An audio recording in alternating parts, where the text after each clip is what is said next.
This week is huge in the markets with central bank action from the FOMC, Bank of Japan and Bank of England. What does this all mean for the markets, guys? Ken Chigbo back with another E8 Markets fundamental update. Let's jump straight into this. So this week is absolutely monumental in the markets and for the dollar, of course, because we have the FOMC rate decision. Now, everybody is waiting for this. Why? Because reason being is markets are hungry for rate cuts. They want rate cuts. Okay, they want a number of them, not just one. They want a number before the end of this year. Now, the reason for that is because inflation in the United States has started to come down.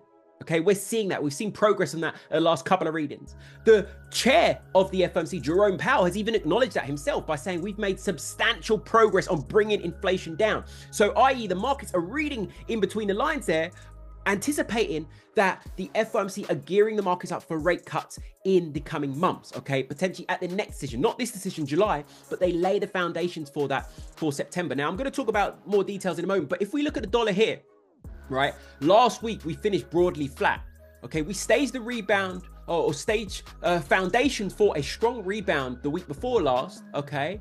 Right?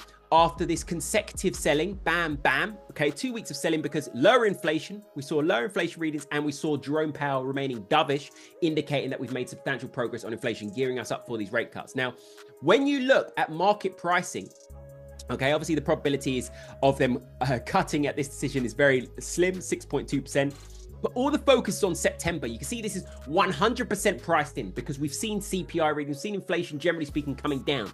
It's 100% priced in. So we're not going to see too much reaction on that. It's what's their language? How many cuts are we getting after September? Okay, we're going to keep an eye on the FOMC's projections. You know, look at the dot plot. How many cuts are we getting this year? Can we get one potentially in November? You can see the probability at the moment is surprising, is 100% chance, which I think, you know, is a bit too much. And also 100% chance in December. So markets are expecting 3 cuts this year just because we've seen a couple of inflation readings coming down.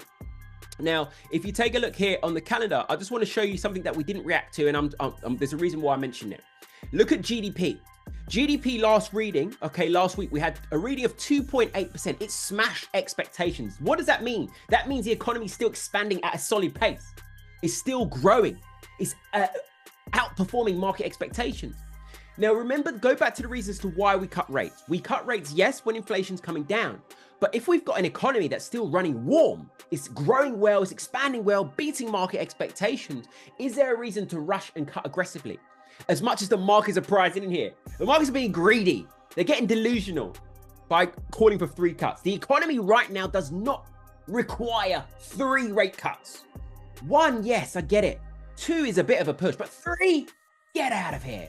So, what does this all mean, Ken, on your massive rant here? It means I believe that this decision, okay, if we fast forward to Wednesday, okay, this decision here from the FOMC, I think they will disappoint the markets. Why? I'm looking for them to still not be too clear. I want them to be, I'm expecting them to be a little bit vague with rate cuts, okay, the timing and the number, which will let the market, the dollar bears down, okay? I think the dollar bulls will really grasp on the fact that Jerome Powell's not giving us specific timing, the amounts of cuts, all of that, which will help the dollar bulls. Now, I'm looking for this to potentially stage that rebound and push to the north. You can just see how we've been consolidating these past few sessions. But obviously, ahead of ahead of the FOMC rate decision, it's very labor dominated as well. Labor market dominated data with the JOLTS job openings, ADP employment change. Also, obviously, non-farm payrolls after unemployment claims, and really, the way the economy is moving, we're still expecting quite warm data. And if data remains warm, i.e. the labor market is solid, that's still inflationary. Remember, if we've got a solid labor force and wages are still decent, the unemployment rate's low, that's inflationary. So the FOMC will be thinking about that as well. So keep an eye on these data points. It's very, very important for future FOMC decisions, because if this data remains hot this week, guys, it means what I said about the markets being delusional, the economy does not withstand or warrant all those 3 rate cuts that the markets are priced in right now, and that could pave the way for the dollar bulls to push to the upside. Also expect plenty of volatility for Japanese yen, as if we haven't seen enough of it already within recent weeks. But we do have the BOJ rate decision where we're expecting them. This is an important one, by the way, guys. We're expecting them to announce tapering of their stimulus. Remember, they've been pumping a lot of money into the economy to try and prop up inflationary levels. Because remember, for many years, Japan suffered with low inflation. Well, deflation, where prices were just falling. And that's why BOJ introduced negative rates to try and encourage spending, to try and encourage borrowing and spend, stimulate prices. So finally, they're expected to announce tapering and by a substantial amount. If they don't announce a substantial tapering, that's going to be yen negative. Okay, that will be yen negative. They really need to surprise the markets and really taper it, you know, a big chunky amount of what they're doing and what they're pumping into the markets. The second point, before we look at the charts, is they need to communicate to the markets that a September rate cut is coming and that a September rate hike. I'm so used to saying cut because we're in a cutting cycle. This is a new divergence potentially forming here and a real chance for Japanese yen to regather some momentum versus its peers, because other currencies, remember, UK, ECB, Bank of Canada, SNB, all these other major central banks are cutting rates. BOJ are now starting to hike. Okay, so we're reducing that divergence that we had before, and this could be really, really bullish for yen. Okay, so they need to communicate to the markets that they're going to be hiking rates in September, and there could be more after that. Now, if you look at obviously yen here, this is dollar yen. Obviously, that we'll look at a couple of yen pairs. Dollar yen obviously came up to highs here. Big high area at this around this 160 area where where we had intervention actually from the BOJ, Japanese officials. Look at that big psychological 160 area being penetrated and then boom, big dumping. Now I'm going to quickly show you this on a lower time frame. Let's go all the way here and you'll see it. This is where they intervened. Okay, we had US CPI data here and then they took their chance on that dollar weakness and then they dumped dollar. Okay, dump. Look at that big drop. That was a drop from around, as I say, 161, mid 161 region, all the way down to 157. So, you know, over 400 pip drop there for dollar yen. Now, what's interesting is the way dollar yen and a lot of yen pairs are shaping up. When you look on the monthly here, big bearish engulfing candlestick. Okay, we're really gearing up for this change of tone. This is fundamentals leading the way. Okay, so we had a beautiful evening star here in fitting with that fundamentals. The fundamentals went first, the action from Japanese officials, okay, intervening into the markets. And then we had this validated by this closure below, and then look at that selling. Now, really, when you look at a higher time frame, we need to break down 152. There's a lot of support, a lot of support here at 152. If we manage to break down 152, guys, there's going to be a lot of free reign for this to drop. Okay, these zones all here, like this one after 152, 149 weak, 145 weak, and I'll be looking at 141. Look on a higher time frame, you see what I mean? Okay, once we break 152, look at this. It's weak. We're going to free fall, be quite a quick free fall down towards that psychological 140 territory. Okay, same sort of thing here with GJ. Right, when you look on a weekly, beautiful evening star, validated by that closure below, and obviously more selling here. And the same sort of thing applies, really. This has got a lot of room to drop down towards 193 and potentially even more. But we need a hawkish Bank of Japan. It's so clear that we get this hawkish communication from the Bank of Japan on Wednesday. As I said, they taper by a significant amount of all this stimulus. They also make it very clear that September, we are very, very, very likely to hike, and there could be more hikes thereafter because the markets are expecting that, but they need more. Okay, they need to be really, really hawkish for that yen to continue to strengthen versus peers.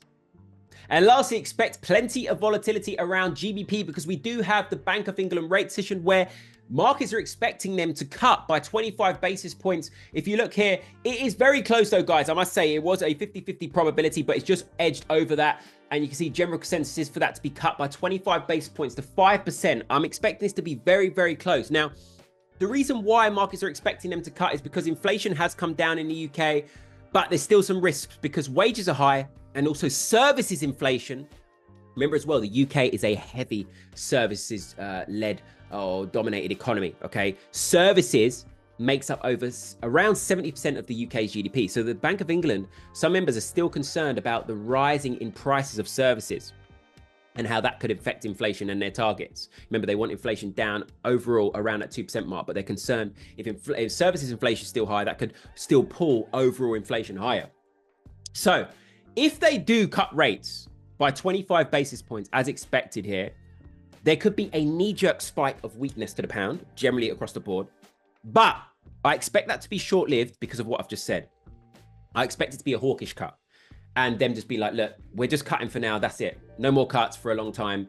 We need to be absolutely certain that inflation is coming down, including services inflation, and wages start to decline because they're elevated.